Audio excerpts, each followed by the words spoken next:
Olá, pessoal da Bcast, tudo bem? Eu sou Luísa, também mais conhecida como Lulu que as Fórmulas, e eu estou aqui com o professor Rodrigo. Muito bem-vindo. Prazer.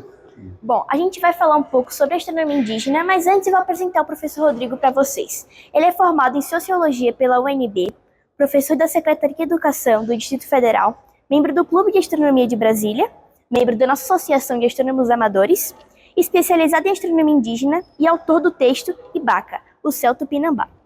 Então vamos lá para a primeira pergunta. Como foi o seu caminho até unir a sociologia com a astronomia, em especial a astronomia indígena?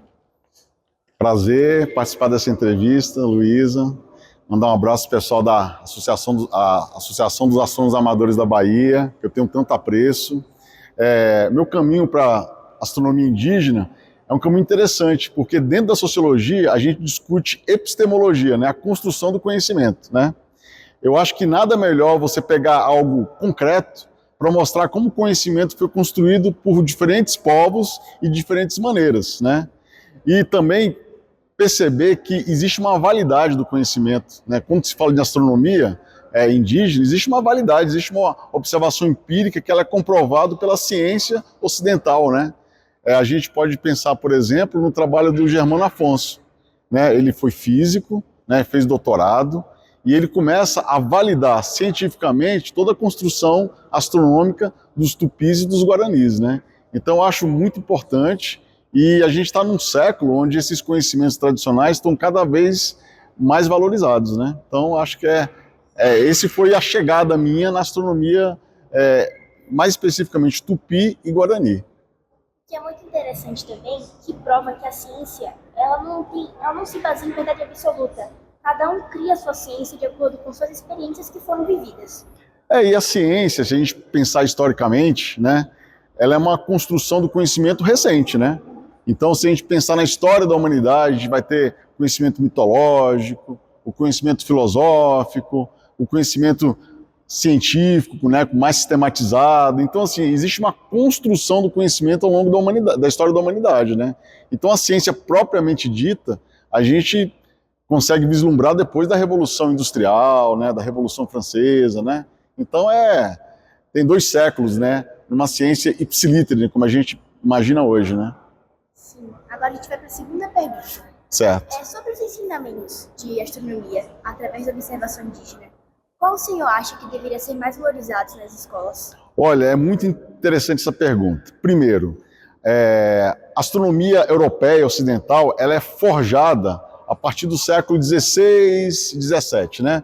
Se a gente pensa numa sequência, né, do Copérnico, né, do Giordano Bruno, Tycho Brahe, Galileu, que essa virada do 16 para o 17, a gente tem que pensar também que nesse momento a gente tem o reconhecimento de uma astronomia tupinambá, né? Na virada do 16 para o 17, você tem os capuchinhos que estão em São Luís, eles estão registrando o conhecimento de astronomia dos tupinambás, né? Povos que viviam ali em São Luís, em Alcântara, né? Então, assim, a gente tem um boom do interesse astronômico, né? E alguns conhecimentos indígenas são anteriores ao próprio conhecimento europeu. Por exemplo, a importância da Lua sobre as marés.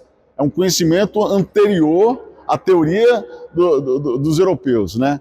A importância da Lua sobre as marés, ela vai ser organizada de forma mais sistemática com Newton, né? Galileu erra na teoria da Lua sobre as marés, né? Então, olha que interessante. Será que os escritos dos capuchinhos chegaram à Europa e levantaram o interesse dos europeus sobre esse fenômeno? É uma coisa para se pensar, para se pesquisar, né? Eu acredito também que essas descobertas, que a gente chama de descobertas, através dos cientistas mais renomados da Europa, elas tiveram muitas contribuições, essas descobertas, dos povos antigos, que vieram antes. Ótima observação. A gente estava conversando sobre a exposição, né? A gente falou do Linneu, né? Que é o cara que cria a taxonomia na biologia, e o Linneu tem uma expressão de reconhecimento aos povos originários do Brasil. Eles falam, os povos originários do Brasil são primus veros sistemáticos, os primeiros a organizar o conhecimento. Esse elogio é muito importante, porque Linneu ele tenta organizar, né, a classificação, né, de todos os seres dentro da taxonomia, dentro da biologia.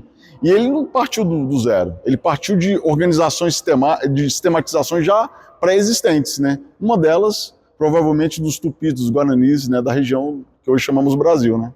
Então, assim, todo povo tem uma forma de organizar o pensamento, né? Eu acho que esse reconhecimento ele é fundamental. Até hoje, né? Você pega as ciências biológicas, a farmácia, a medicina, ainda procura os conhecimentos tradicionais à procura de soluções para problemas recentes, né? Sim, e também tem muito aquela coisa que uma descoberta indígena, por exemplo, ela só passa a ter certificação quando um médico comprova ela, tipo, diz que aquilo é verídico. A gente tem ainda essa questão, né? As patentes do conhecimento ainda não são dadas aos povos tradicionais, né? Você tem essa coisa das patentes, né? Essa questão do roubo do conhecimento, né? Tem um artigo de um professor da USP muito interessante, o escravo do naturalista, né? A gente sempre pensa nos naturalistas que vieram para o Brasil, né? Fizeram coletas de várias espécies, mas na verdade já está comprovado, quem ia a campo coletar insetos, plantas, eram indígenas e negros à época escravizados, né? Então, assim, essas pessoas comuns, elas não estão incluídas dentro da organização do conhecimento produzido pelos naturalistas, né? Então a gente está num momento muito rico, a gente está repensando tudo isso, né? A gente está no momento de repensar a construção do conhecimento, né? A questão das patentes e assim por diante. Uma última pergunta para finalizar. No seu texto, Ibaka, o céu tupinambá, qual foi o momento que mais te marcou durante a pesquisa e escrita dessa obra? Essa obra foi um barato escrever essa obra, porque foi um projeto onde eu tive a colaboração de muitos amigos, né? Primeiro, esse texto foi escrito, se passa na virada do 16 para o 17, que para mim é um momento histórico essencial, né? É um momento que eu chamo da confusão babélica, né? É um momento que você tem alemães, franceses, espanhóis, portugueses no Brasil, além dos inúmeros grupos indígenas que falavam inúmeros idiomas. Então, realmente, você tem um momento de confusão babélica. Então, o texto, ele traz essa discussão linguística, né? Eu tive o apoio e a colaboração do Romildo Potiguar, né, que é um professor da Paraíba, que está com um projeto muito importante de retomada do tupi antigo. Então, eu tive que estudar um pouquinho de tupi antigo, né? Eu trago, então, um texto meio poliglota, né? Justamente para a gente se inserir naquele imaginário da época, né? E outra questão, a virada do século é uma virada de criação da astronomia europeia, né? Mas também é um momento de reconhecimento dos povos indígenas brasileiros. Olha que interessante. Existe um livro chamado Festa de Rouen, né? Que conta a ida de tupinambás para a França para participar de um grande festejo, onde vários reis, né, vários cortesãos à época foram conhecer pessoalmente esses indígenas do Brasil, né? Então é um momento assim de encontrar o outro, que é muito diferente, né? De se espantar e de admirar ao mesmo tempo. Então você tem esse momento mágico, né? Do encontro dos europeus com os tupinambás, o livro do Dabeville sobre astronomia, né? Que é produzido em Alcântara. Alcântara, antes de ser um centro de lançamento de foguetes, era um centro de observação astronômica. Talvez esse seja um ponto importantíssimo da obra. Por quê? Uma das nossas metas, depois do ENARCH, onde nós nos conhecemos, né? É fazer um encontro de astronomia em Alcântara, né? Alcântara, ele pega a astronomia desde os povos indígenas, dos quilombolas, até o centro de lançamento de foguetes. Então é um espaço assim que a gente precisa revalorizar, né? Recuperar essa tradição desses três povos, né? Vamos dizer assim. Então o livro ele tem esse barato, né? De ser construído coletivamente, de ter uma pesquisa linguística, de ter uma pesquisa da história da astronomia. E eu acho que está aí para a gente ainda conversar sobre ele, né? Porque a astronomia indígena ainda não tem a valorização que necessita, né? A gente estava aqui entrando no observatório, aqui no Memorial dos Povos Indígenas, e a gente conversou, né? A nossa ideia, nesse momento, é fazer um observatório solar na entrada do memorial. E o observatório solar é um instrumento astronômico de vários povos indígenas essencial, né? Porque é um instrumento que marca os solstícios, os equinócios, a analema solar, o meio-dia verdadeiro, né? Quer dizer, é um instrumento assim com amplas utilidades e que é associado à agricultura, à pesca, à caça, né? E é um sonho, né, do Germano Afonso, antes de falecer, ele tinha um sonho de difundir esse observatório por todo o Brasil. Eu acho que é um ótimo instrumento de início, né, de despertar o interesse para a astronomia, né, de estudantes do fundamental, do ensino médio, né?